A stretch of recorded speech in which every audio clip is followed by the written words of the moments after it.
This week, Pope Francis is traveling to the country of Colombia to encourage a continuing peace process that ended half a century of war between a string of governments and the guerrilla group FARC. Despite the conflict ending, it has still left the South American country deeply divided. According to Reuters, Francis will spend 5 days in Colombia, visiting the capital, Bogotá, and the cities of Villavicencio, Medellín, and Cartagena. The Pope, who is originally from Argentina, previously delayed accepting invitations to visit Colombia until a legitimate peace process had begun.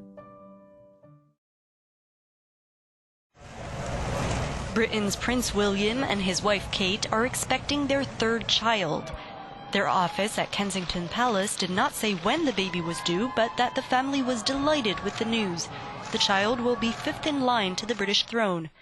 As when she was pregnant with Prince George and Princess Charlotte, the Duchess of Cambridge is suffering from acute morning sickness and had to cancel one of her royal engagements on Monday. She was being cared for at Kensington Palace. That's where she last made a public appearance last week when Princes William and Harry visited a public garden dedicated to their mother Diana 20 years after her death.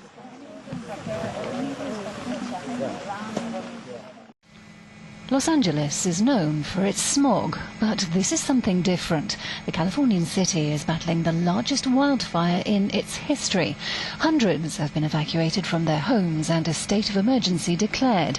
Rain and cooling temperatures mean firefighters have gained the upper hand.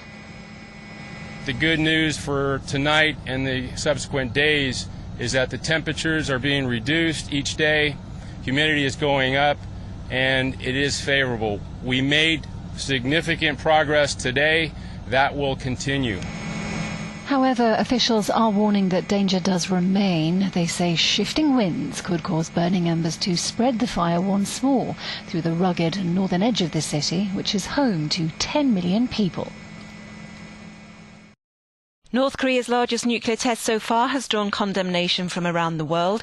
South Korea, China and Russia have all voiced strong criticism, while US President Donald Trump tweeted it was very hostile and dangerous to the US. The blast in the isolated state's far north caused an earth tremor in the region where North Korea had previously carried out tests. The nuclear test ban watchdog CTBTO said Sunday's test indicated a much larger event than ever before. The magnitude and the power of the event as we see it is indicative that the weapon program has reached a serious and a different level than what was seen before.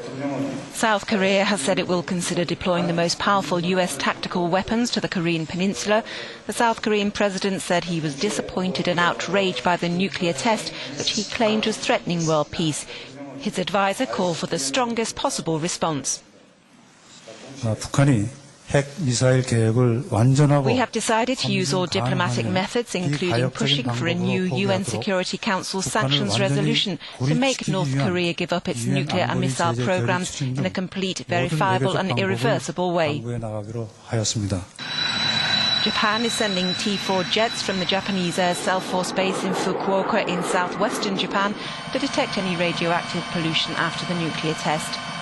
Japan immediately raised the prospect of further sanctions, including curbs on North Korea's oil trade. The mood in South Korea after North Korea launched its sixth and largest nuclear test was unsurprisingly more tense than usual. In the capital, Seoul, some people said the provocation was nothing new, but others were clearly worried. As a Korean citizen, I feel very worried about this situation as North Korea keeps launching missiles and conducting nuclear tests. I believe the whole nation is hoping a war will never break out. Both Kim Jong-un and Trump are unpredictable leaders. To be honest, it wouldn't be strange if a war broke out. No one knows when a war will begin. The border between North and South is always tense. It's one of the most heavily militarized in the world, with around 2 million soldiers patrolling it. But in the North Korean capital, Pyongyang, people appear to be in celebratory mood. I feel great pride in how much our nuclear warheads have advanced in their precision. We can now perfectly rely on our operational ability.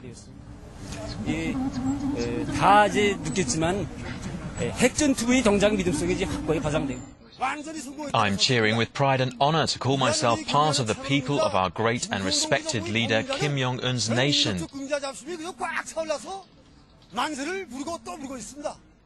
But even if they are scared, North Koreans are unlikely to speak out as the government is so repressive. Explosive experts in Germany have successfully defused the British World War II bomb found in Frankfurt last week.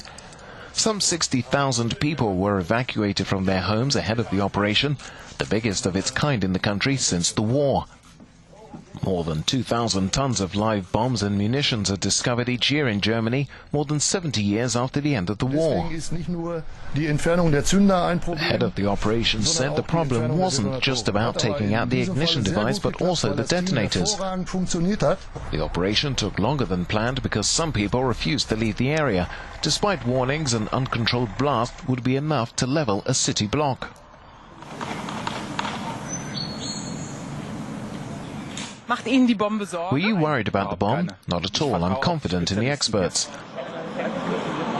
Officials expressed relief that the effort passed off without incident and that people and businesses would be able to return to normal on Monday.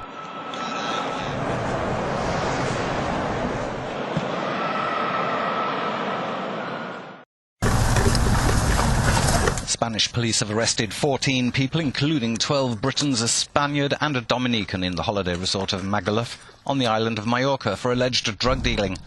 Raids were also carried out in Barcelona.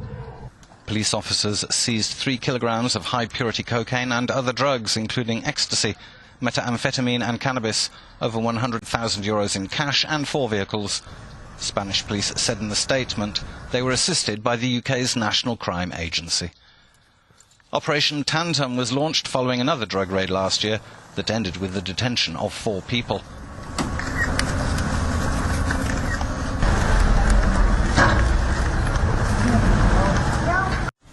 The emerging BRICS economies say they strongly deplore North Korea's latest nuclear test.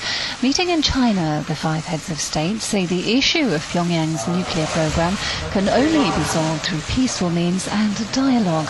The BRICS group comprises Brazil, Russia, India, China and South Africa.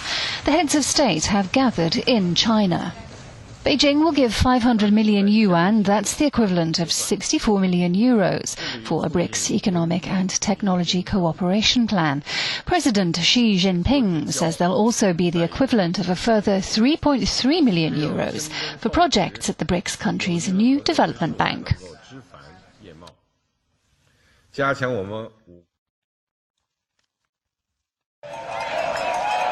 3 weeks to go before Germany goes to the polls, and the main contenders for the chancellorship, Martin Schulz and Angela Merkel, locked horns on Sunday night in a televised debate. With Merkel enjoying a double-digit lead over her Social Democrat challenger, this was a chance for Schulz to make some headway, and he went on the attack over Merkel's handling of the migrant crisis. The mistake we made was not to involve our European neighbours before putting them on the front line as a fait accompli. It led to the situation that people like the Hungarian Prime Minister Orban or party leader Kaczynski in Poland could shirk their responsibilities and let us Germans down, even though we pay a lot for these countries. That's why a European solution is what we need for the crisis. Schulz also criticised Merkel for not taking a hard enough line over Turkey, saying he'd stop the country's bid for EU membership. Merkel's response was to don her diplomatic hat.